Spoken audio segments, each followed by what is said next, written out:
बौखलाई हुई है। 24 का चुनाव है, आने वाले 5 राज्यों में जो चुनाव हो रहे हैं उनमें इनकी ज़मीन खिसक चुकी है। जनता का माहौल इन्होंने देख लिया है। इनकी सभाओं में कोई जाने के लिए तैयार नहीं है, ना इनको सुनने के तैयार हैं। जो पीछे भी जो बाई इलेक्शन हो रहे हैं उनमें भी इन्होंने करारी हार हुई है, तो इससे बौखला चुके हैं। और ये सिर्फ ईडी और सीबीआई को, विपक्ष को दबाने की एक सोची समझी चाल है। और सिर्फ एक ही ओबीसी है, तो इसका मतलब भारतीय जनता पार्टी में ओबीसी जो वर्ग का जो है हक मारा जा रहा है। और इसके खिलाफ ही कांग्रेस पार्टी और सभी विपक्षी दलों की लड़ाई है कि जिसकी जितनी संख्या भारी उसकी उतनी हिस्सेदारी। तेलंगाना में इनका कोई कैंडिडेट, इनकी सबकी जमानत जब्त है।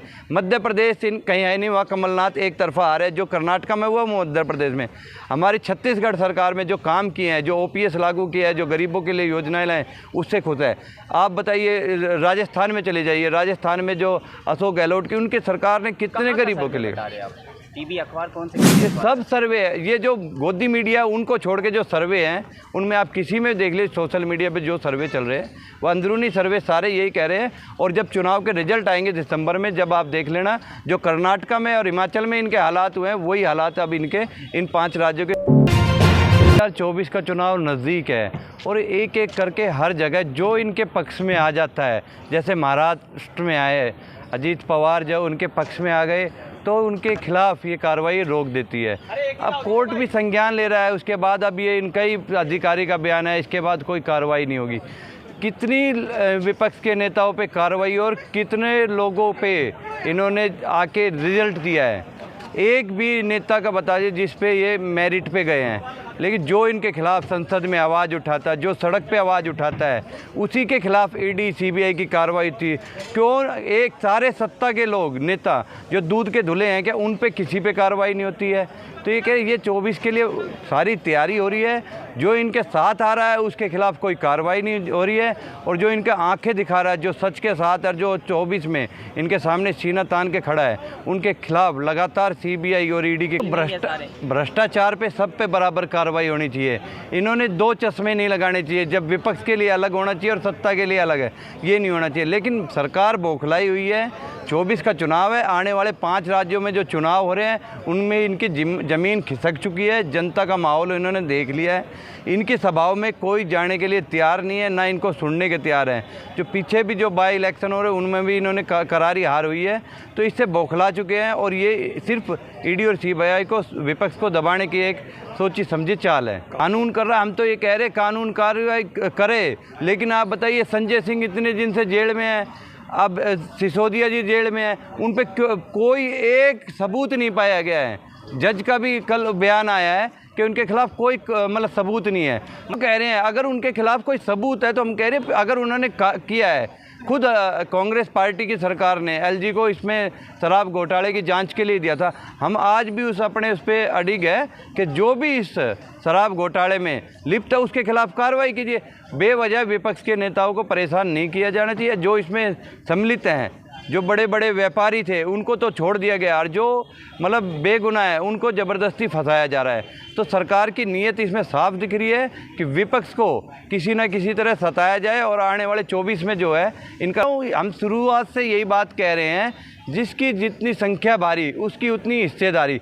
अगर जब आंकड़े आ चुके हैं 50% से अधिक ओबीसी का समाज है, तो उसको अगर 50% अगर आरक्षण दिया जाता है तो उसमें क्या बुराई है? अगर उनकी हिस्सेदारी है, जैसे जो कुछ जातियां हैं जिनकी 2% 3% है, अगर उनको 50% में मिल रहा है, 50% तो फिर भी बच रहा है, तो उसमें क्या दिक्कत है? मैं कह रहा हूँ सिर्फ कांग्रेस की जहाँ सरकार है वहाँ नहीं होनी चाहिए, ये पूरे हिंदुस्तान में जातीय जनगणना होनी चाहिए। और जातीय जनगणना कराने से भारतीय जनता पार्टी को परेशानी क्या है?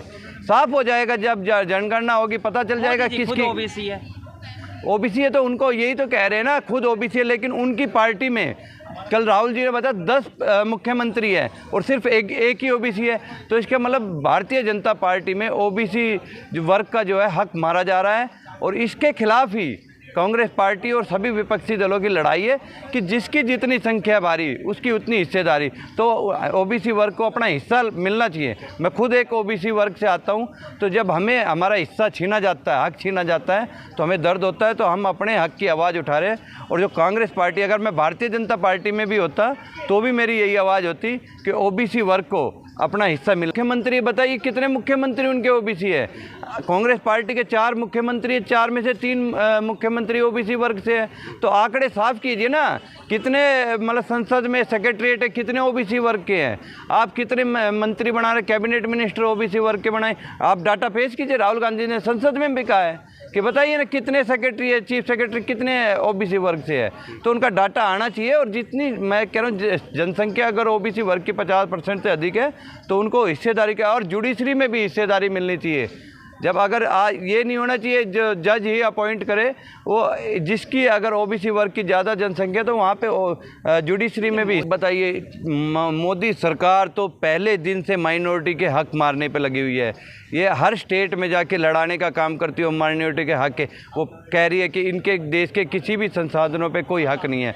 मैं कह रहा हूँ हिंदू मुस्लिम सिख ईसाई आपस में भाई भाई, ये हम शुरुआत से बचपन से पढ़ते आ रहे हैं। लेकिन आज अलग ही कहानी पढ़ाई जाती है।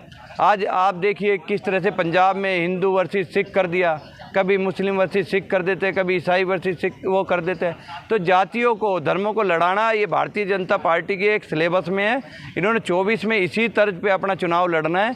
इन्हें कोई तरक्की सी डेवलपमेंट से मतलब नहीं है। आप बताइए गंगा जी में वो लाशें आज कहाँ गई? किसको इंसाफ मिला? नोटबंदी में लाइन बनाया वो हिंदू थे मुसलमान थे, कौन था?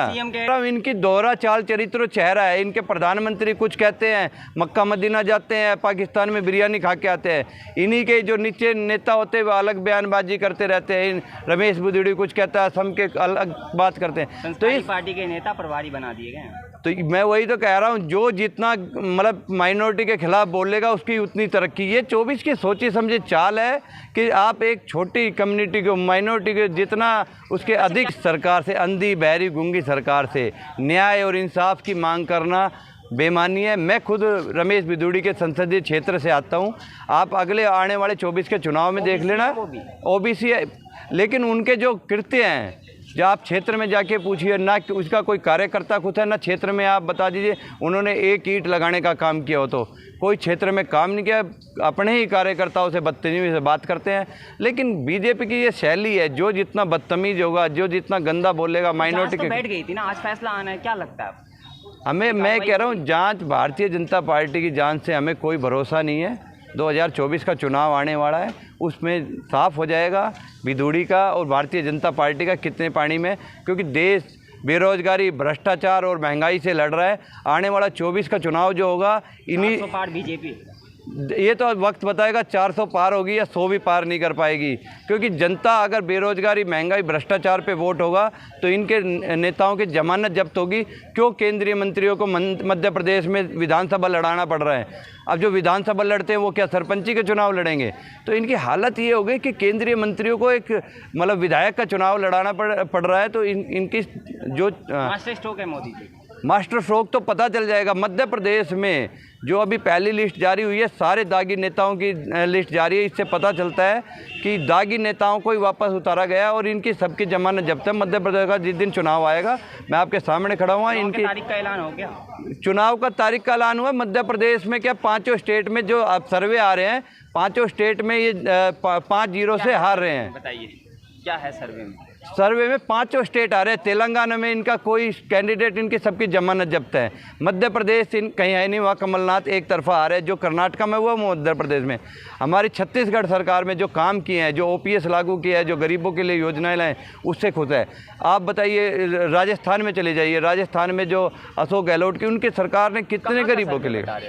टीवी अखबार कौन से टीवी? ये सब सर्वे है। ये जो गोदी मीडिया उनको छोड़ के जो सर्वे हैं, उनमें आप किसी में देख लीजिए, सोशल मीडिया पे जो सर्वे चल रहे हैं वो अंदरूनी सर्वे सारे यही कह रहे हैं। और जब चुनाव के रिजल्ट आएंगे दिसंबर में, जब आप देख लेना जो कर्नाटका में और हिमाचल में इनके हालात हुए हैं, वही हालात अब इनके इन 5 राज्यों के स्टेट के। जब भी इस देश में पढ़ा लिखा और न्याय की बात करेगा, इस देश के लोगों के हित की बात करेगा, तो ये जो जिनके पास डिग्री नहीं है, जो पढ़े लिखे नहीं है, वो यही बात करेंगे कि पढ़े लिखे लोग जो आज मुंगेरी लाल के हसीन सपने से बता रहे राहुल गांधी को।